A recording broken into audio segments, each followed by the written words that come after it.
Good morning, everybody. Welcome to our Wednesday wake-up training. Today we're going to be focusing on another one of the system tools that we have at the Lead Resource Center.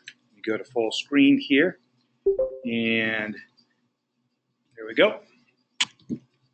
Talk about the BHHS Resource System Lead Resource Seller Advantage. That's just one of the elements that's available at the dashboard for us to make use of, and I'm going to today try to link this together and show you a little bit more detail how this fits into your long-term plan and approach for growing your business. So again, our peak producers approach, we always start with talking about habits, attitudes, and skills, those has things. And you can either be a has or you could be a has not or a has been. So hopefully everybody wants to be a has. Habits, attitudes, and skills. Our classes focus on skills and tools. Today we're focusing mainly on a tool since this is a system class. But we're also going to be talking a lot about the habits, the disciplines initially that hopefully become habits for you that will allow you to reduce the stress in your business and to focus on the things that are most important to your long-term success. Those hopefully will become habits for you. And of course, attitudes, we'll have classes on attitude, affirmations, hanging out with the right people and reading the right books and that kind of things. The better your attitude, the more you're going to want to improve your skills, and the more readily you'll improve your skills and gain new tools. And the better your habits will become, and the better your skills and tools, the better your habits, then the better your attitude. So all of these things tie together, and it's important to think of them in that way. So today we're going to look into the Lead Resource Seller Advantage. And when you come to, I'm sorry, I didn't mean to flip that slide. When you come to the dashboard page, the Seller Advantage is right there. And that's one of the main things you'll see on there when you go in to look at your contacts, look at your leads, track what the clients you've got set up for searches on this system are doing. So that's the important other thing you'll want to look at is the Seller Advantage right there. So to set the context a little bit, you know, we do live in a referral world. We talk about that a lot in this business. Hey, Josh. You know, that's why our COO, Chief Operating Officer, deal maker service is crucially important. And that's why a lot of our classes talk about, you know, serving good, excellent service for listings, how to get buyers off the fence and things like that. That's where our relationships are forged and strengthened by that service. But too many of us think only in terms of transactions and forget about the importance of long-term relationships, and we're on to the next transaction and we forget about that. So the Seller Advantage is a tool, one of the elements that will help us with that. Keep in mind that a closing is not a farewell. You know, oftentimes we tell the sort of the joke story that you walk out after the closing, you hand your client a gift and you say, oh, it's been so nice working with you. I've really enjoyed, you know, our time together. Congratulations, as if you're never going to see them again. And many agents in this business do indeed not plan to see those people much anymore because they think they're busy and they go on to the next thing. So that's not the way to build a long-term relationships and long-term connections and build a business that is steady as opposed to so up and down. So a client is always a client. One of the things we like to talk about, a client may not be actively looking to buy or sell right now, but they are not a past client. There's only one thing that makes a past client a past client. Either you fire them and decide you don't want to work with them, or they're not capable of buying or selling a house for whatever reason it might be. Even if they move across the country, they're still capable of buying or selling, and you can get nice referral checks when you work through our relocation department because you've kept in touch with that family, those friends who are selling a house in Pasadena, California for $1.1 million. That's a pretty nice referral check. So keep in touch with them. They're inactive, not past. And again, the Seller Advantage system is one of the keys to a long-term client appreciation. And remember, when we talk about our class about the 7-step blueprint for getting a house sold, which is primarily, I think, the 7-step blueprint for winning a listing, remember that number 7, the last item there, when we're selling ourselves and presenting ourselves and what differentiates us, we're talking about that you, Mr. and Mrs. Seller, will be a part of our long-term client appreciation program, or Mr. and Mrs. Buyer, when you move into your new home. I'm not going to forget about you. I am your long-term real estate advisor. You have a question about anything, your tax bill, you're thinking about, adding on, you're thinking about remodeling your kitchen, you need a plumber. I'm the guy to call, the gal to call, the person to call. So long-term client appreciation. Well, how do we do all that? Well, the seller advantage is one of the elements that fits in with grabbing those big rocks. We talked about that already. Remember, what we're aiming to do here with the seller advantage and all these other things is to mine the gold in your sphere of influence, your contact list. All those names, that is the value. It's also the heart, because these are not just names and letters and numbers. They are people. They're the heart of your business, and your relationships is the key to a successful business. And one of the keys to making sure you proactively maintain and control your relationships with people is having that great CRM system. We're not going to go into detail on that side of it today, but the things that provides is automation and leverage, proactive control, and helping you make sure that you focus on those big rocks, your sales and marketing activities, those calls, contacts, notes, coffees, pop buys, doing the unexpected extras. Just a couple of weeks ago, we had a peak producer roundtable with all of the folks that have graduated, many of the folks that have graduated from the 5 peak producer training classes that we've held in the last 18 months here. And we watched a short Buffini video, a recent one, talking about building your business. And he talks always about priorities and setting priorities and things. And he quoted something from Stephen Covey, the author of 7 Habits of Highly Effective People. And it really put a great spin on prioritizing things that I had never thought about before. And Covey made the comment that the key is not to prioritize your schedule. The key is to schedule your priorities. The key is not to prioritize your schedule, but to schedule your priorities. When you do the former and you prioritize your schedule, that means you're reacting. Oh, what's coming in? I got an inspection report that I got to deal with. I got this and that. I got to show some houses. I got to set this up. I got to do all these things. Yes, you do. But if those are the pebbles and the sand and the things, they're not unimportant. They do need to go into the jar. But remember, your sales and marketing activities, your contacts, your looking for referrals to build your business, to keep in touch with your inactive clients, that has to come first. Those are the big rocks, and if you don't touch them first, they won't go in the jar. And again, one of the things Buffini talks about is first, not most.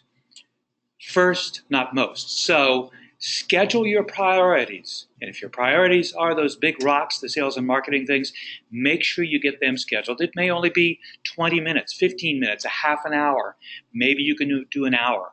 But get them done first, and then get into the whirlwind of the day, putting the pebbles and the sand and the water into the jar, all of which need to be in there and are important, but they're not as important as the big rocks, which won't go in there unless they go in there first. So just to review briefly, the CRM system, contacts, and having a good CRM, customer relationship management, is a key to this business. It's a key to a lot of businesses, but we have a great free resource for you that you can get into. Hopefully everybody's using this now and experimenting with it. If you don't have all your contacts, or if you're a newer agent just joining the firm, all of the admin folks have now been trained on how to take your contacts and put them into a CSV file and upload them into this for you.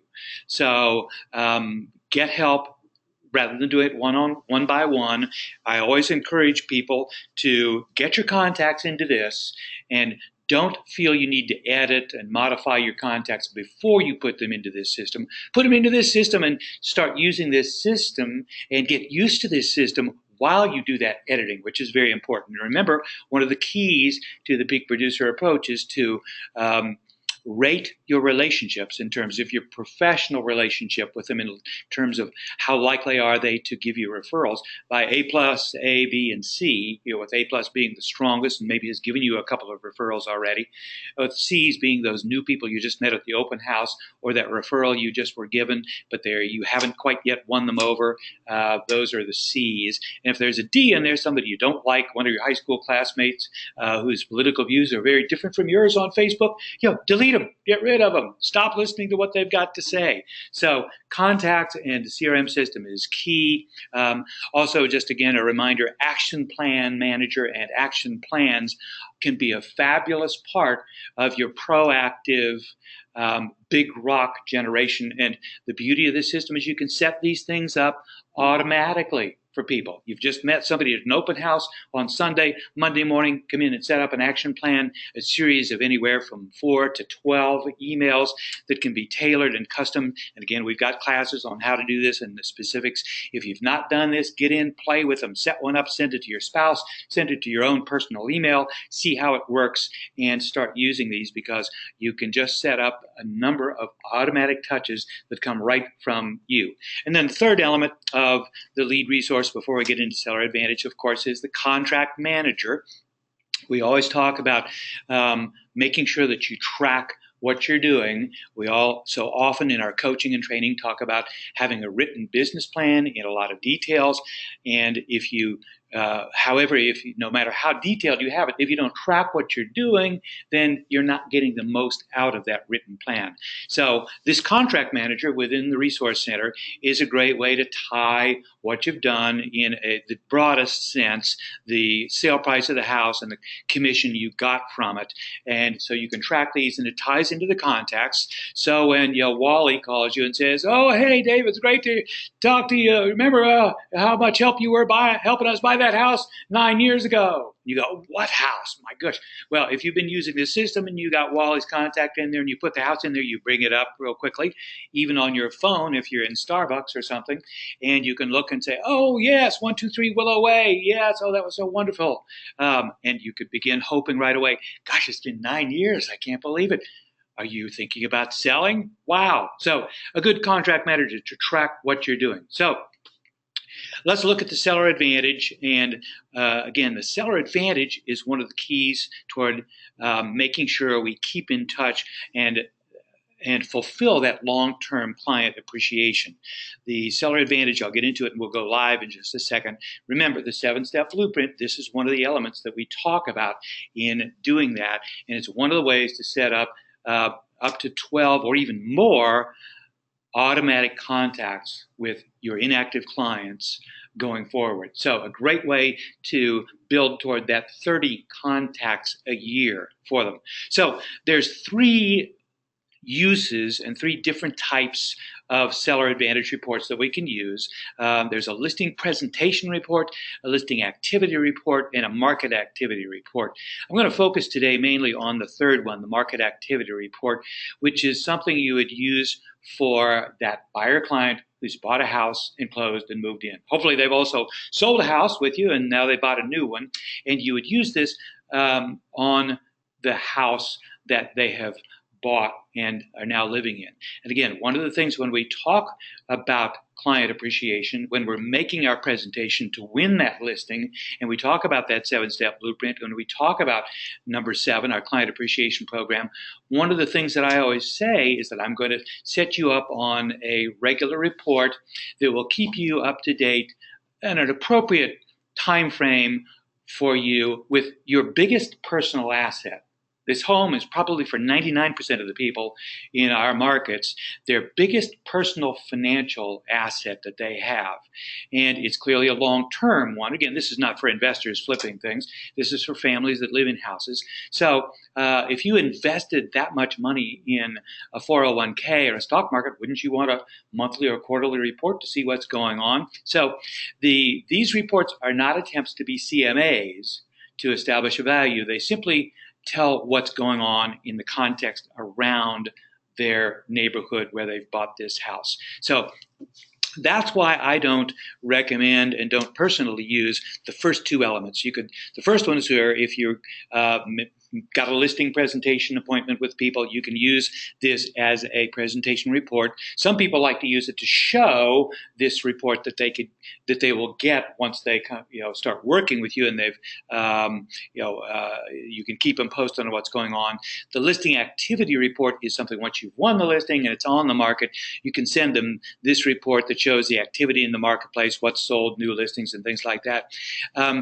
The reason I don't use these first two is that they are not CMAs. They're not intended to be CMAs, and yet I think sometimes clients might feel that they are supposed to be CMAs and be providing them an update on values. What I prefer and recommend that we do, and this comes right from Peak Producers Training as well, is that we have a weekly or whatever time frame your client is happy with, hopefully not daily, but proactive update where you pick up the phone and you call all of your clients and you set this up in advance with them. That one of those top 7 tips in that blueprint for winning the listing is that I will have proactive, clear communication with you about what's going on in the market. I typically like to call people on Tuesday mornings. Would that work for you? Is a phone call good? Would you prefer email? Et cetera, et cetera. The goal is that one of the biggest complaints that people have about people in our business is that once we get the listing or once we get it under contract, they can't get a hold of us. And by the time they then call us, keep in mind that Peak Producers and Buffini talks about the efficiency of an outbound call. You make an outbound call to update somebody, it's a 2-minute phone call, generally. If you wait and aren't touching base with people and they have to call you and they've got 3 questions, it's a 20-minute phone call. Wow, wouldn't it be better if you do proactive phone calls? So I look at, instead of using that listing activity report, that middle one, I want to be checking the stats, looking what's going on myself, having automatic emails sent to me with the listings and things so that I can inform my clients when they come on the market, or on Tuesday mornings if that's when they want to let them know what's gone on this past week. We have 2 new listings. One just went under contract. I talked to the agent and they said it was such and such and so and so. So you're keeping them apprised that way with a phone call. So that's what I like better than doing these reports. However, that third one, the marketing activity report, and you'll see there in parentheses it says CFL. This under our old system was called the Customer for Life. Customer for Life was what that was called. I kind of like that. That's the intention of all this. So those are the different reports we can do. And so let's go live now. And I will walk you through and show you some of this and how to set these up. So let's sign in to the Resource Center. And again, you're looking at things right in the middle. This is your basic starting screen. And typically we go to the lead resource where you can find the marketing resource. The dashboard is the same, either one basically. It takes you to that dashboard and should bring things up.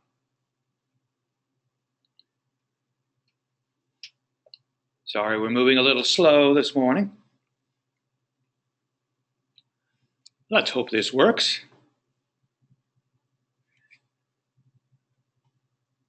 Anybody have any questions at this point? Nope. So the key with all of these things, while we wait for this thing to load in here, is to get in and play with them. As I've said, let me change channels there. Oh, shoot.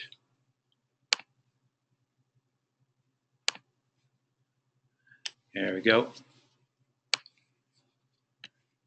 I'm going to get back out of that and try to just go into the lead resource, see if that one will load in.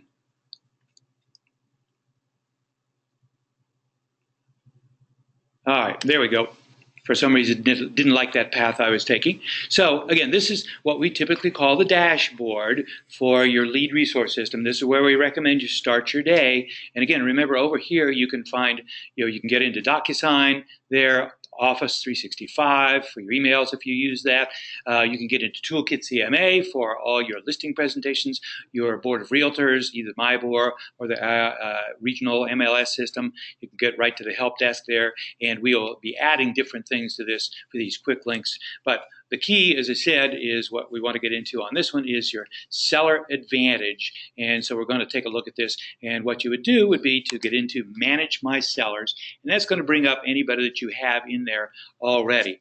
And as you can see, it brings up this initial screen where you can immediately, with a quick menu, get into creating a listing presentation report, that first one, or find a listing presentation report, or a listing activity report. That's the one where you've got a listing on the market and you're tracking things. And then the third one, the one that I think is really a great tool for us to use, and the only one I really look at using, is this market activity report, or MRA. So that opening screen, you can ask that not to show that again if you use this regularly, so you can get right into it. And it does show all of the different things here where you can get in. If you wanted to use this listing presentation report, you can do that. And again, if you wanted to create a new report, get in and give that a try. I'm not going to do it today for right now. Then it will have any listing activity reports. And one of the beauties of this system, remember, is that it ties to your MLS system. So what this is doing, it's showing all the listings that I have set up so far this year. Woohoo, 4 listings, and one that's been still on the market for like 9 months down there. So if I wanted to use this listing activity report to send to my clients, this was where my listings would send up, and I can go in and set them up and to send out on a daily, weekly, or monthly basis. I've actually asked them to see if we could maybe set up this third one on a quarterly basis, which I think might be a better frequency. Anyway, so those are the listing activity reports. Again, I choose not to use those, but take a look, get in and play with them. And I'm going to show you they all work the same way for the most part. So I'm going to show you here how to use the market activity report, the Customer for Life report, which is a great part of our client appreciation program. And one of the beauties of it is when you set this up, it becomes automatic to send to people, and you can check and see. It will tell you when it sends out, and maybe quarterly it will be a good reason and excuse, I will say, for you to pick up the phone and call that client. Hey, I just sent you the market activity report a few days ago. Don't know whether you take a look at those or not, but I wanted to point something out to you. So-and-so, such and such house just closed for X $100,000 2 blocks down the street. I don't know whether you looked at that, but boy, oh boy, that's a good sign for values in your neighborhood. That's the kind of phone call that we want to be making. So anyway, I'm going to create a new report here. And you can see I've got a couple of reports in there already, but I'll walk you through the steps on how to do it. I'm going to set another one up for myself and put my email address in there. That's my personal email address. And again, do this just to experiment with it. And I have this contact set up, and that's my home address. And let's just put $400,000 in there as an estimated price. And so you'd enter all this information. And again, if this is a contact that you already have in the system, it will find it just like it did me and bring them up there. So obviously, if this is somebody who just closed on buying a house and you're setting this up with this system, they ought to be in your contact system, right? So again, just making things a little easier and faster for you. So the next step is to select properties. So you can either do a radius search, which I do to just sort of keep it simple. You can also do a map search, where you can, you can set up a rectangle, a polygon, just like you can for another search. I'm going to keep this one simple and just do a radius search, where you can do a radius of 1 mile, 5 miles, whatever, a half mile, whatever you like. I'm going to do 1 mile just for the fun of it. And then you can set the frequency of how often you want these to go out. And it does have 7 days, 15, 1 day, 30 days, 60 days. I kind of think that 90 days for this purpose is a good one. So that's going to give you 4 automatic touches every year. Now, if your buyer has been in that house for 5 years and you're heading into that time frame where the average sale time on people turning over a house is about 7 years, maybe in year 5 and 6 you start sending this monthly to sort of encourage them to be thinking, or if they are thinking, to feed them more information about what's going on. But if they've just moved into this, I would wait maybe 90 days, and then set this program up, send them one, and after you've sent them that first one, 2 or 3 days later, great excuse to pick up the phone. Hey, Wally, I just sent you our Seller Advantage report. I wanted to make sure that this is one of the things I talked about in terms of my long-term client relationship where I'm your real estate advisor for life. I'm keeping you up to date on the value and what's going on with regard to your most important and largest financial asset. So a great excuse to talk and reinforces the fact that, yes, you're in real estate. I ran into somebody the other day that was telling me that recently they ran into somebody that they hadn't seen for about 6 months, and the person said, "Are you still in real estate?" That's the worst question we can ever have somebody who knows us, especially who's been a client. So we want nobody to ever say, "Oh, are you still in real estate?" So here you set up the time frame. I always like to have myself sent a copy. I don't have that many that are set up on this. If you've been in the business for years and have got 4,000 of these set up for the 4,000 houses you've helped people buy, you probably don't want to see a copy, but you can come into here and look and see when people have been receiving these and what they've been getting and this kind of thing. So next you move on to the report copy, and there's a template in here that you can use. There's a market activity basic template. I created one here that I actually didn't do with, but the key is you can go in and you can come in and you can customize it. Dear Wally and Sally, I hope you're enjoying your house. I can't believe it's now been 5 years, or whatever you want to say in there, that personalizes it, customizes it to make sure that they know that it's coming from you. Now, down here, it's got the Berkshire Hathaway Home Services little motto, good to know, which I think is fun. But if you've got your own motto, your own logo, and this kind of things, put your own information in there so that it's clearly coming from you. I always like to check to display the map so they can see, where's that house? Oh, that's that. Okay, that's that street over there. Okay, yeah, I forgot the name of that street. So again, you can revise this, create it as a new template or whatever. I'm not going to do that. So I've just modified this, and so now I'm going to go on to the next step. And you can then modify and fine-tune your property search a little bit. Now, again, this search goes into your MLS system, but it is not as robust, and that's why I don't like to use this as a CMA, but just as a more general kind of things. And as you'll see up here, this is automatically set to include properties within a 20% range of that property's estimated price range. So I put $400,000 in there for that house. So that means it's going to go to 320 to 480. Is that right? And so that's a pretty good size range that you can do, but that's just the way it's set up. So again, this is not intended to be a CMA, but to show people what's going on in the neighborhood. So and you can go down, you can, if it's a condo or it's commercial, whatever you want, residential there, you can't do a condo. But if you're looking at rental properties and various things like that, most of the time it's going to be, you're going to be checking that rental box. And there you can check single family or townhouse or duplex or whatever to narrow it down a little bit. Now, given that it's a fairly broad price range, and you can see there it automatically put that range in there, and you can modify that if you want. I was wrong on that. You can modify that. So if you want to make that, 350 to 450, you can do that. I typically don't recommend putting in more detail here. Again, you're not looking for a house. You want to show your client, your inactive client, what's going on. And that may mean for most neighborhoods, there will be some houses that are priced somewhat significantly different than the house they're in. They may be in one of the more expensive houses in the neighborhood or one of the less expensive houses. New subdivisions typically have, 3-bedroom ranches with no basements and 2-bedroom homes with finished basements. There's quite a price spread on those. So the goal is not to be doing a CMA to show 4-bedroom homes with finished basements, but to be doing what's going on in your neighborhood. And again, you'll want to explain that to your people so that they don't mistakenly look at it and say, "Oh, why are you sending me this stuff?" So, and if they don't like being sent that stuff, you can call it down, of course. So then you've narrowed this down. And again, I suggest starting with broader rather than narrower. And then you can create the report. I'll put this together for you. And so you can see what it looks like. And there we go. So one of the things I like about this is that it's got all your information right in there, your contact stuff right up front there, and then it's got the little narrative that you put in there. And of course, I messed with that one, but I didn't save it, so it's just used the basic template there.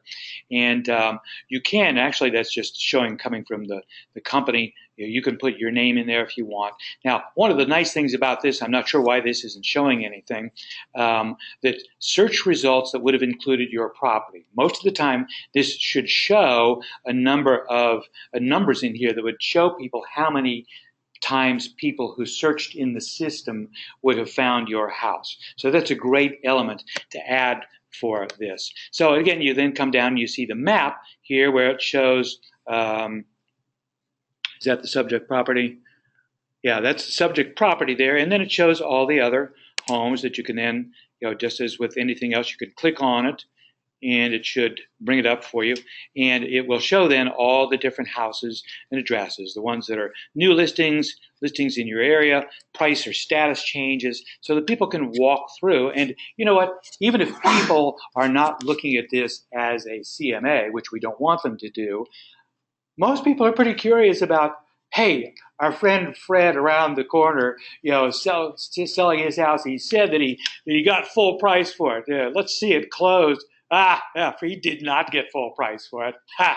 Yeah, he's woofing us. So, people have interest in this. And the beauty of this system and tool is that, number one, it's automatic once you set it up one time. And number two, it reminds people that you're in real estate, which is a big key. We don't want them to say, hey, you're still in real estate. And it allows you to then have a good reason to give people a phone call and chat about something, because most of us run into that problem with, I'd love to call people, 4, 5, 6 times a year and chat with them, but I don't know what to say. Well, this gives you something to say. And keep in mind, of course, that the peak producers dialogue that we talk about for this kind of call with a sphere of influence person, or especially a client who's bought a house with you, who's an inactive client right now, is the big three conversation. Keep in mind the big three. When you do call somebody and follow up, the first thing is to say, how are things going with your house? And is there anything I can help you with? Did you get that? And it's a great lead in here. Did you get that seller advantage report I sent you last week? And did you have any questions? Did you notice that, house XYZ sold for a great price, blah, blah, blah, whatever it might be? Just wanted to point that out, make sure you saw that, and see if there's anything I can do for you folks. Oh, you need a plumber? That's great, fancy. So that's number one. And number two is, of course, and again, I just wanted to say thank you so much for letting me help you guys buy this house. I so appreciate your business and the 2 referrals you've already given me. And it means so much to me to allow me to work with people like you folks that we can feel comfortable with, and it allows me to focus on great customer service instead of having to go out and knock on doors and talk to people that I don't know and who don't know me and have not been referred to me like so many people in our business have to do. Thank you so much. So that's number 2, thank you. Number 1, what can I do for you? Number 2, thank you. And then number 3 is, and by the way, or, if you do me a favor, I so appreciate those referrals. Please keep me in mind if you run into anybody who's thinking about buying or selling. And have you heard of anybody recently who's mentioned that they were thinking about buying or selling? It's a great time to be selling right now with a shortage of inventory on the market, et cetera, et cetera. So you can go on with those types of things. So a great way to call. So we've gone live now. So let's summarize here with Seller Advantage. Again, we talk about habits and skills, and we're talking about these things together today. The skill of integrating the tool of the BHHS resource systems Seller Advantage reports, setting them up automatically, and providing yourself with anywhere from 4 to 6 to 12 to even more touches. I think for an inactive client, 12 would be the very most you'd want to do for people, unless they were heading toward making a decision on buying or selling a new house or whatever. So that skill and that tool, coupled with the habit of thinking big rocks first, prioritizing your day at the BHHS dashboard, taking a look when you're there, not just any new leads that have come in, not just any phone calls that you need to make to follow up with your A pluses or A's or B's, whoever you've got on your list for the day, but also taking a look at your seller advantage reports to see who got seller advantage reports in the last week. So, or the last day, and then maybe making a note to add them to your list of people to give a call to, or to send a handwritten note to. So all these things tie together with prioritizing your day at the BHHS dashboard. When you do that, you're going to have greater confidence in knowing you are controlling your day and building your business and not being only subjected to the whirlwind, which you are subjected to that. But if you're controlling in a bigger sense the way your business is going, it's going to give you a lot more confidence, a lot more comfort, and a lot less stress in dealing from a position of advantage with your whirlwind activities. So, lead resource seller advantage, add that to your toolkit, folks. This is a great tool for us to use. I really encourage it for people to do. And if you have questions, Michael can help out. I can help out. Your admin may be able to. And never forget that 800 number for the folks that are there whose sole job is to help you with questions on how to use this, or if you make a mistake or can't remember how to do it.